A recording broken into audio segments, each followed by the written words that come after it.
Hello, boils and ghouls. This week I watched Cobra Kai Season 6, Part 1, the final season. The season focuses on the dojo competing in the Sekai Taikai, which, the way everyone describes it, sounds more like a blood sport than a karate tournament.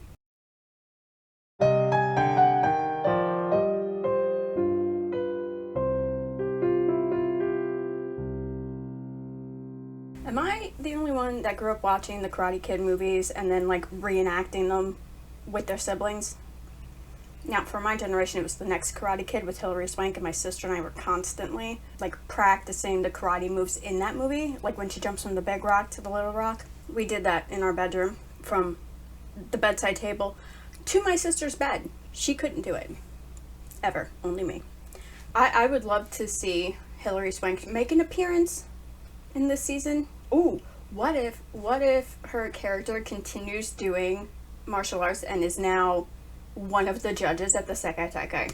Probably didn't do that, but would be fun if they did. Anyway, the first thing we see in the opening of this show is that Johnny and Carmen are having a baby. They have a baby shower at the LaRusso house, and Carmen orders this gender reveal box, and it's ticking, so Johnny and Daniel are paranoid and assume it's Kreese trying to blow up their house or something, but it's not. They're having a girl, and now Johnny's all about being a girl dad and thinks he knows everything about girls because girls are easy. He uses that "I'm a girl dad now" mentality to what he thinks is fix things with Sam and Tori. They start getting along, and he doesn't really, not that he doesn't like it, but it's affecting their performance on the mat, and he doesn't vibe with. Even Devin notices that they're kind of pulling their punches with each other, and I get it. If you get used to doing that in practice, you might do that in tournament, and that's not good. So he tells Devin, call your dad, tell him you're having people over, and she's so excited. They go to Devin's house, and she's never had a sleepover before, and it's very cute and adorable that she's like, I got all these nail polishes and everything. What's not cute and a little bit weird is the fact that Johnny just hangs out with them. The whole night. He's down there in Devin's basement with the girls, and do her parents know he's down there? Are they okay with this? Because it's kind of weird to me. But whatever. He spends the entire time he's there trying to antagonize the girls in what he thinks is a clever and subtle way. It's not, because it's Johnny. He stole their boyfriend's phones and is trying to make it look like they're talking to each other, and it's weird. They play with a Ouija board, and he's clearly pushing the planchette towards answers he thinks are going to piss one of the two off. All it does is get them mad at him and not want to deal with it, so they leave. Because they're not as stupid as he thinks they are. Chosen's still hanging around, and as Amanda said, he came for the weekend to beat up Terry Silver, and 3 months later still hasn't left. So I guess he's staying. Maybe he was just there for, I don't want to say comic relief, because he's not really that funny. At least I don't think so. But he's there just to antagonize Johnny because they're so similar. They're very similar characters, I think, in a lot of ways. But Johnny ends up having a leak in the apartment, his and Carmen's apartment, and Chosen goes to help him find a house to rent, right? Because, let's be honest, Johnny's not a people person.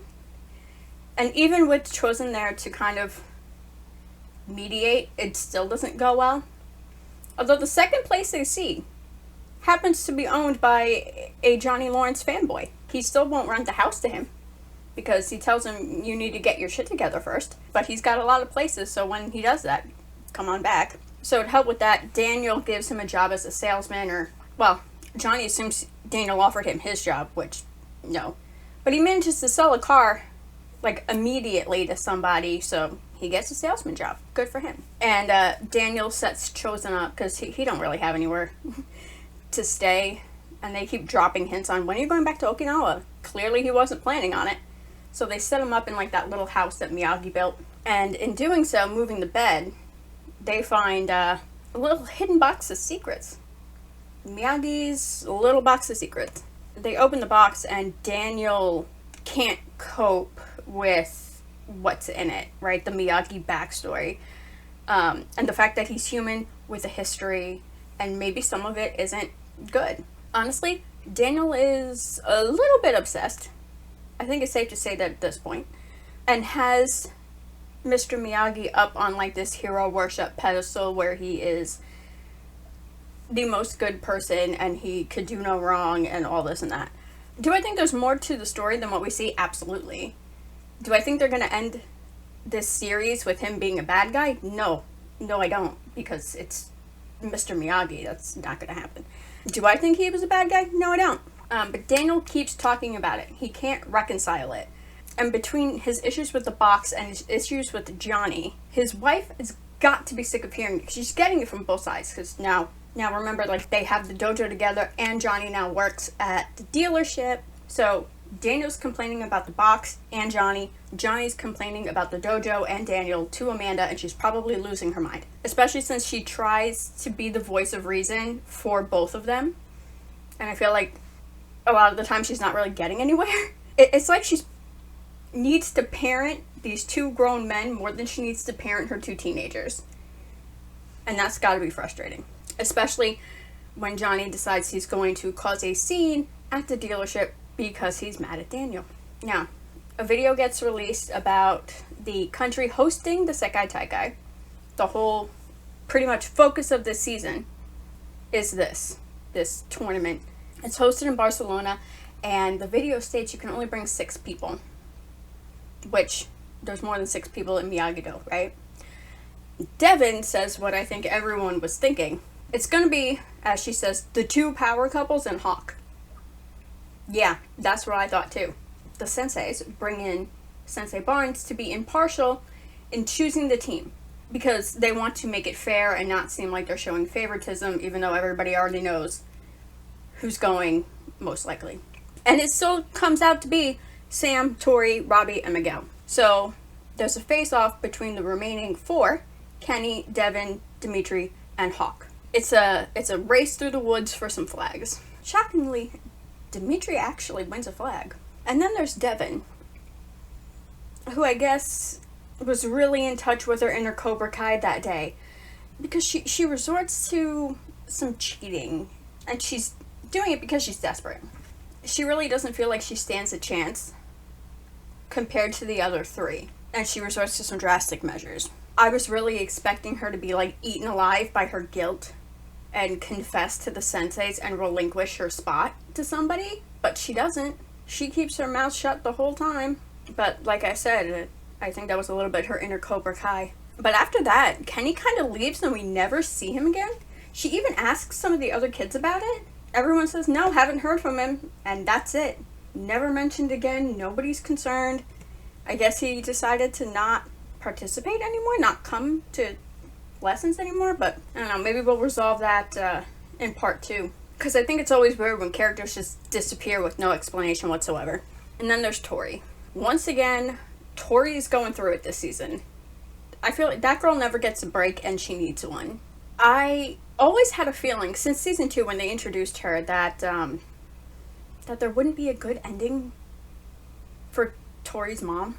And, you know, I hate being right about that, but it was a catalyst for the way the rest of the season goes for her, obviously, because, again, she's suffering a lot. And that SOB Kreese just happens to find her right at the worst moment, because of course he does. I'd like to know exactly how it is he's walking around. Like, she tells him, I'm not going to call the cops, but my senseis will. And Daniel says, if he shows up here, he'll be surrounded by U.S. Marshals. So, how is he traveling? How is he moving around and nobody notices? He goes and trains with the Korean Cobra Kai dojo. They have him, or the sensei there, has him go retrieve a knife from a cave that's got a cobra in it. The damn thing bites him and he doesn't die. He hallucinates a bit, where he comes to realization that his one weakness is Johnny, and he's the only person Kreese has ever showed mercy to, although I'm inclined to disagree with that, because I think he was extremely hard on him in the movies, but, you know, maybe I'm wrong. After that, everybody travels to Spain for this tournament. Miyagi-Do walks out, and then behind them comes Cobra Kai, and imagine everyone's damn surprise when standing there next to Kreese is Tori. Now, is that how I expected Hawk to get his place on the team? No.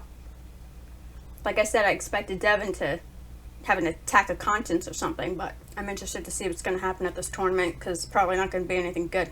But overall, my takeaway from this show, the entire series of this show, is that the adults need to separate themselves from karate, like, seriously, and maybe get a little therapy, because it really makes them all unhinged. All of them. Johnny, Daniel, Kreese, Barnes, they're all a little too into it. Okay, it doesn't do good things for them. Anyway, that's all for this video. Please feel free to subscribe. If you want to subscribe, click like if you like it. And I'll see you at the Sekai Tekai. Bye!